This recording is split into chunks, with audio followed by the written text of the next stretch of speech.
A academia surgiu em 1988 e foi fundada justamente pela necessidade imperiosa de uma instituição que desse sustentação aos artistas da área de produção e difusão da literatura de cordel.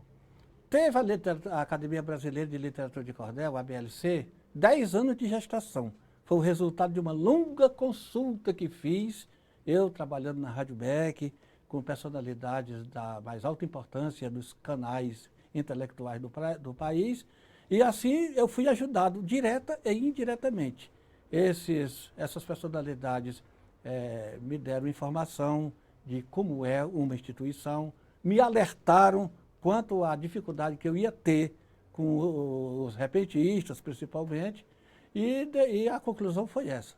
Me encontrei várias vezes com o Aurélio Lessa, tanto na Casa Rui Barbosa, como no apartamento dele mesmo, na Avenida Prado Júnior, em Copacabana. E depois dessa longa espera de 10 anos, finalmente a academia foi fundada no dia 7 de setembro de 1988 e eu sou antidemocraticamente o presidente desde a fundação naquela distante data. O acervo da ABLC é um dos maiores do país e, portanto, do mundo. São 13 mil títulos na coleção e há disponíveis cerca de 300 mil folhetos de cordel para o mercado.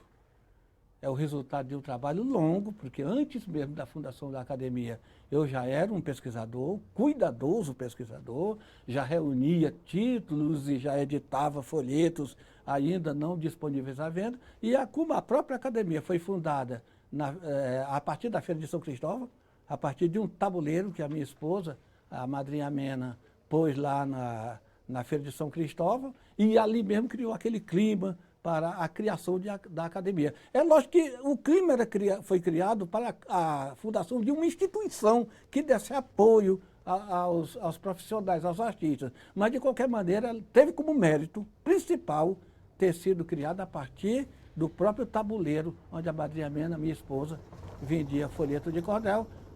A coisa da madrinha Mena, se for o caso, eu explico mais na frente, porque ela é a madrinha dos poetas do Brasil. A credibilidade da literatura de cordel como veículo de comunicação era tamanho que somente uma notícia tinha a necessária confiança do camponês quando era veiculado pela literatura de cordel.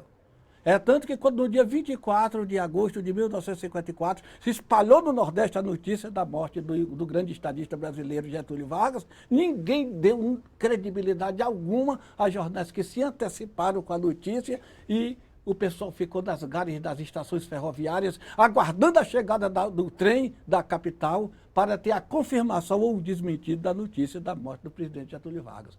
E à medida que o tempo passava, o povo se aglomerava cada vez mais na gares das estações, até que a velha locomotiva deu um sinal característico do seu grito, e o pessoal se aglutinou cada vez mais e chegando perto dos vagões, quando uma pessoa disse assim: rapaz, você está em busca de jornal para quê, rapaz?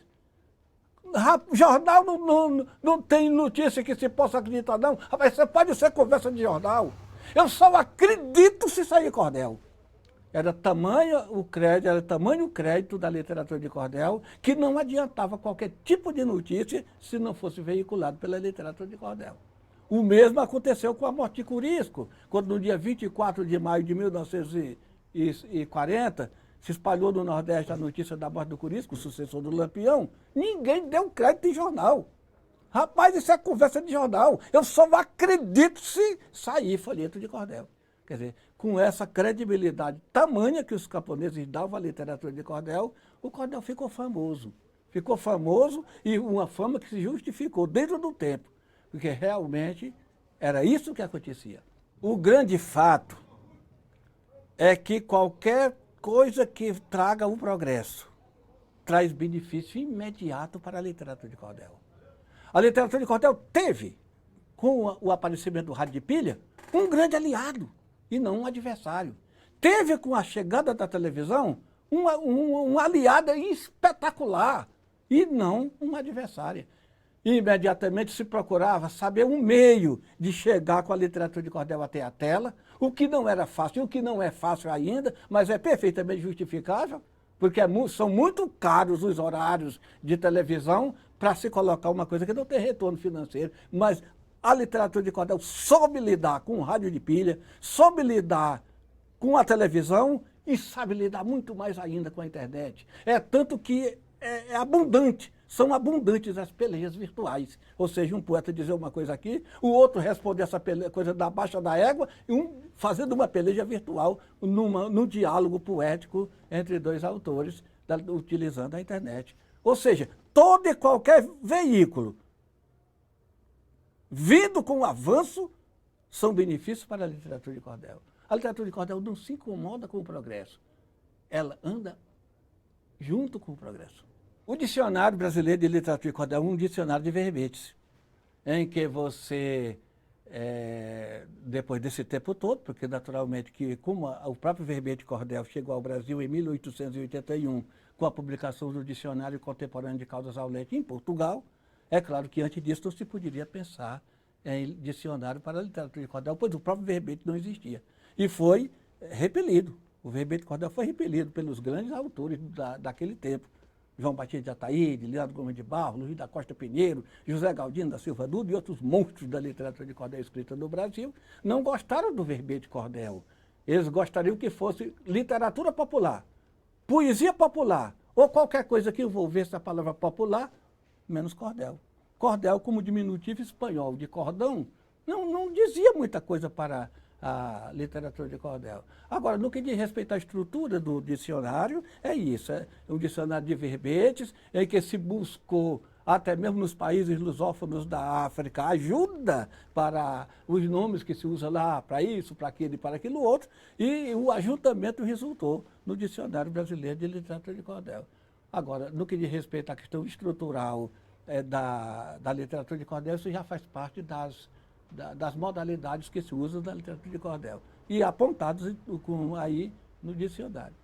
Desde os primórdios da história da literatura de cordel escrita no Brasil, que começou efetivamente em 1889, com a implantação da primeira tipografia por Leandro Gomes de Barros, que foi o nosso principal autor da literatura de cordel, aquele que nos emprestou régua e compasso para a produção do gênero, que existe essa coisa, né? Aqui ali a pessoa subestima a literatura de cordel, mas quando você subestima a literatura de cordel, você acabou de dizer que não a conhece.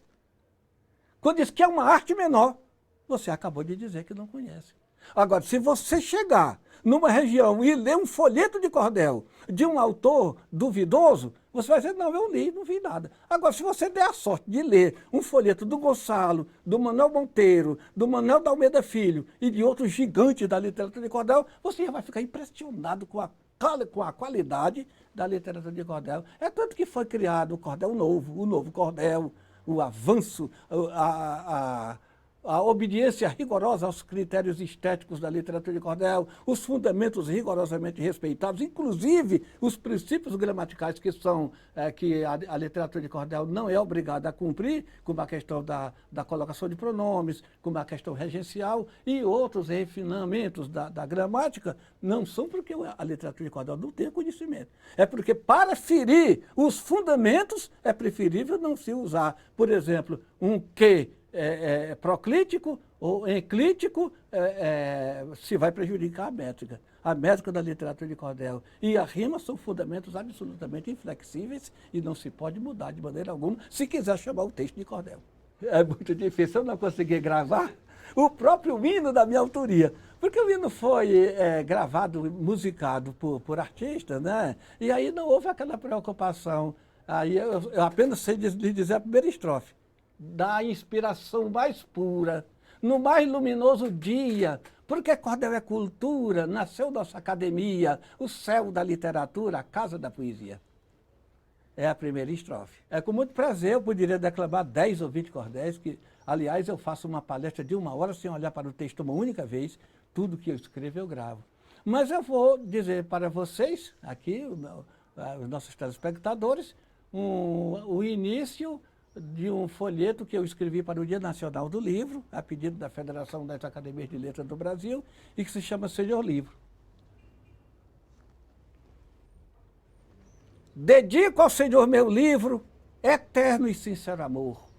Ele me ensina em silêncio, sem ar de superior, por ser meu fraterno amigo, antes de dormir eu digo, vou guardar meu professor. Confidente, verdadeiro, companheiro e aliado, por tanto querido livro, eternamente obrigado, pois fraternalmente mudo, o Senhor me ensina tudo, humildemente calado. Arquivo de intimidades, canal de sabedoria, farol de conhecimentos, inspirador, mestre e guia, que mostra em poucos instantes o que há 2 minutos antes o seu leitor não sabia. Obrigado, Senhor Livro, pelo seu grande valor. Só com mestre em carne e osso não se chega a ser doutor. Mesmo depois de formados, nós somos sempre obrigados a consultar o Senhor. Como Confúcio, o Senhor faz bem sem olhar a quem e sem esperar jamais recompensa de ninguém. O título com 1000 louvores de professor dos doutores ao Senhor cai muito bem. Muito obrigado.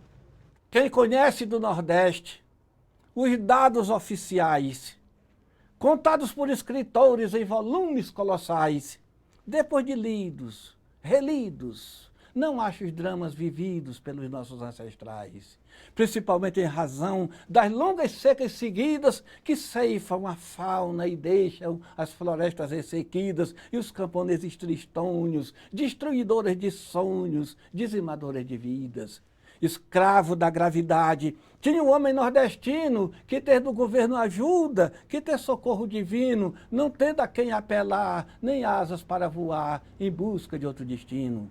Foram as frentes de trabalho, a primeira providência pelo governo adotadas como plano de emergência, mas quando estas chegavam, os homens já se encontravam sem nenhuma resistência. Porém, era a salvação para o crucial momento. Com trabalho garantido e precário mantimento, o trabalhador sabia que teria ao fim do dia o necessário alimento.